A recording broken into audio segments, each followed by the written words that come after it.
কখনো ৬৪ লাখ, কখনো ৪৩ লাখ, কখনো ৬ লাখ, আবার কখনো ৩,৮০,০০০ টাকা। একই কৌশলে একের পর এক নারীকে বিয়ের স্বপ্ন দেখিয়ে সর্বস্ব লুটে নিচ্ছিল এক ঠগবাজ। শুনতে যেন সিনেমার গল্প, অনেকটা বলিউডের লেডিস ভার্সেস রিকি ভাইলের মতো। তবে পার্থক্য একটাই, এটি কোনো পর্দার কাহিনী নয়, বাস্তবের নির্মম প্রতারণা যা ছড়িয়ে পড়েছিল পশ্চিমবঙ্গের বিভিন্ন জেলায়। অবাক না করলে কে করবে? 28% মিল্ক ফ্যাটের অবাক করার সাথে ফ্রেশ মিল্ক পাউডার, জীবন অবাক করুক প্রতিদিন। 2024 সালের ডিসেম্বর মাস, সিঙ্গুরের এক শিক্ষিত প্রতিষ্ঠিত নারী, ধরা যাক তার নাম পূজা দাস, নিজের জীবন সঙ্গী খুঁজতে নাম লেখান একটি জনপ্রিয় ম্যাট্রিমনি সাইটে। বয়স 29 পেরিয়েছে, রাজ্য সরকারি দপ্তরে ভালো পদে কর্মরত। কর্মজীবনে প্রতিষ্ঠিত হওয়ার পর তার মনে হয়েছিল এবার সংসার জীবনে প্রবেশের সময় এসেছে। সেই সূত্রেই ভারত ম্যাট্রিমনিতে প্রিমিয়াম সাবস্ক্রিপশন নিয়ে খোঁজ শুরু।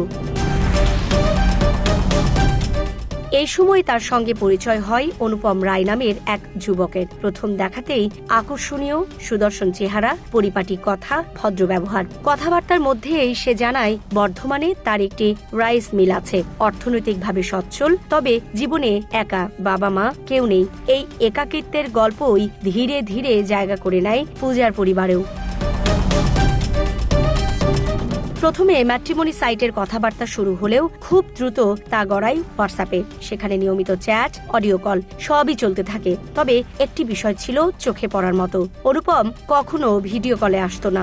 যখনই ভিডিও কলের কথা উঠত তখনই কোনো না কোনো অজুহাত দিত, নেটওয়ার্ক সমস্যা, অফিস মিটিং কিংবা হঠাৎ অসুস্থতা।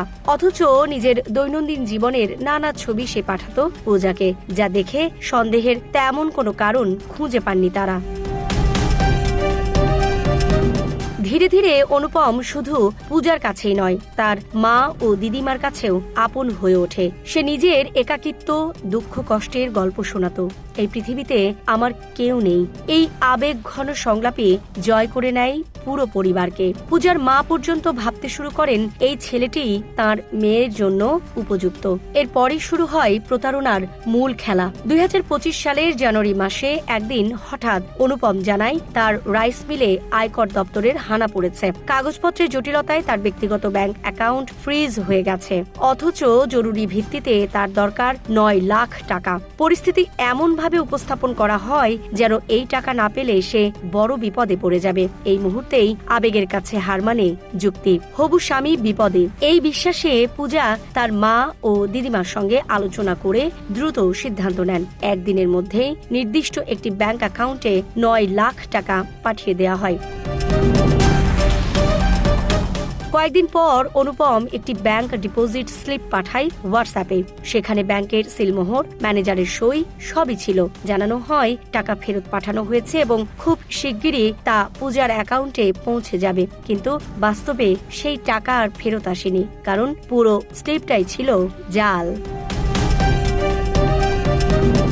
এরপরও থামেনি প্রতারণা, বরং আরো নিখুঁত হয়ে ওঠে কৌশল। একের পর এক নতুন অজুহাত, কখনো ব্যবসার সমস্যা, কখনো আইনি জটিলতা দেখিয়ে আরো টাকা চাইতে থাকে অনুপম। পূজার মনে ধীরে ধীরে সন্দেহ জন্মাতে শুরু করলেও তার মা তখনও আবেগে আচ্ছন্ন। ছেলেটার তো কেউ নেই, এই ভাবনা থেকেই সাহায্যের ধারা বন্ধ হয়নি। দেখতে দেখতে 9 লাখ টাকার অঙ্ক বেড়ে দাঁড়ায় 43 লাখে। 2025 সালের মে মাসে আচমকা সবকিছু ভেঙে পড়ে। একদিন দেখা যায় ম্যাট্রিমনি সাইট থেকে উধাও অনুপমের প্রোফাইল, তার ফোন নম্বরও আর কাজ করছে না। তখনই স্পষ্ট হয়ে যায় তারা একটি সুপরিকল্পিত প্রতারণার শিকার। এই আঘাত শুধু আর্থিক ক্ষতির মধ্যে সীমাবদ্ধ ছিল না, পুরো পরিবার ভেঙে পড়ে মানসিকভাবে। বিশ্বাস, সম্পর্ক, আবেগ সবকিছু নিয়ে ছিনিমিনি খেলেছে এক অচেনা মানুষ। এরপর পূজা সরাসরি অভিযোগ দায়ের করেন হুগলি জেলার কামারকুণ্ড সাইবার ক্রাইম থানায়। তদন্তের দায়িত্ব নেন সাব ইন্সপেক্টর অভিষেক ঘোষ ও তার দল। প্রথমে যে ফোন নম্বর থেকে যোগাযোগ করা হতো সেটি ট্রেস করার চেষ্টা করা হয়, কিন্তু অবাক করার মতো বিষয়, সেই নম্বরের কোনো নির্দিষ্ট লোকেশন পাওয়া যায়নি। পরে জানা যায় প্রতারক কোনো সিম কার্ড ব্যবহার করতেন না, সে একটি ওয়াইফাই ডাঙ্গল ব্যবহার করে হোয়াটসঅ্যাপ কলের মাধ্যমে যোগাযোগ রাখত। ফলে ট্র্যাক করা কঠিন হয়ে পড়ে। তখন তদন্তের ফোকাস যায় ব্যাংক অ্যাকাউন্টে। পুলিশ জানতে পারে 3টি আলাদা অ্যাকাউন্টে টাকা নেওয়া হয়েছিল। এর মধ্যে একটি অ্যাকাউন্টের মালিক হিসেবে পাওয়া যায় অভিষেক রায় নামে এক যুবকের সন্ধান। তাকে জিজ্ঞাসাবাদ করলে সামনে আসে আরো বড় তথ্য। এই পুরো চক্রের মূল ব্যক্তি হল শেখ মোহাম্মদ জামির আব্বাস। তদন্তে জানা যায় জামির আব্বাস খানাকুলের বাসিন্দা এবং বিলাসবহুল জীবনযাপনে অভ্যস্ত। বিভিন্ন ম্যাট্রিমনি সাইটে ভিন্ন ভিন্ন নামে প্রোফাইল খুলে সে একই ব্যক্তির ছবি ব্যবহার করত। সবচেয়ে চমকপ্রদ বিষয়, যে ছবিগুলো দিয়ে সে নিজেকে অনুপম হিসাবে পরিচয় দিত সেগুলো আসলে এক দক্ষিণ ভারতীয় মডেলের সোশ্যাল মিডিয়া থেকে চুরি করা।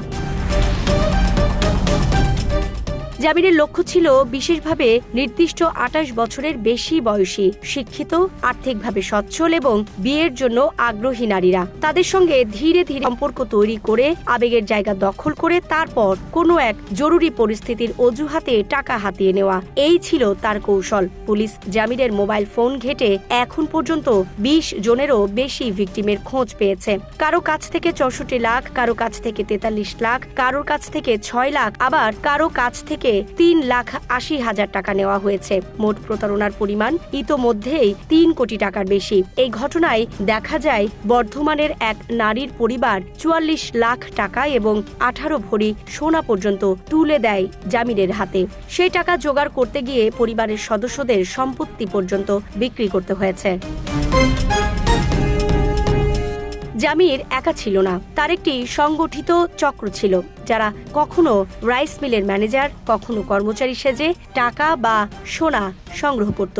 তার সহযোগী শেখ শাহিদ আফ্রিদকে গ্রেফতার করে পুলিশ এবং তার দেওয়া তথ্যের ভিত্তিতে প্রায় 11 ভরি সোনা উদ্ধার করা হয়।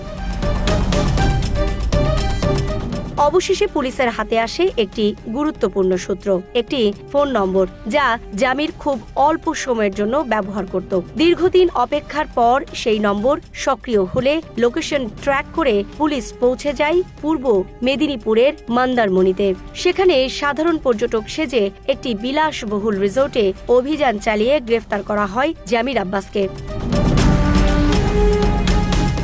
এই পুরো ঘটনাটি প্রমাণ করে প্রযুক্তির যুগে প্রতারণার ধরন কতটা জটিল ও বিপজ্জনক হয়ে উঠেছে। বিয়ের মতো একটি আবেগঘন সম্পর্ককে ব্যবহার করে প্রতারকরা তৈরি করছে বিশ্বাসের ফাঁদ, আর সেই ফাঁদে পা দিয়ে শুধু টাকা নয়, ভেঙে যাচ্ছে মানুষের মানসিক জগতও। এই ঘটনা তাই শুধু একটি অপরাধের গল্প নয়, এটি একটি সতর্কবার্তা। বিশ্বাস করার আগে যাচাই করুন, আবেগের আগে যুক্তিকে জায়গা দিন, কারণ বাস্তবের এই রিকিরা সিনেমার চেয়েও অনেক বেশি ভয়ঙ্কর। Desk report, Dhaka express.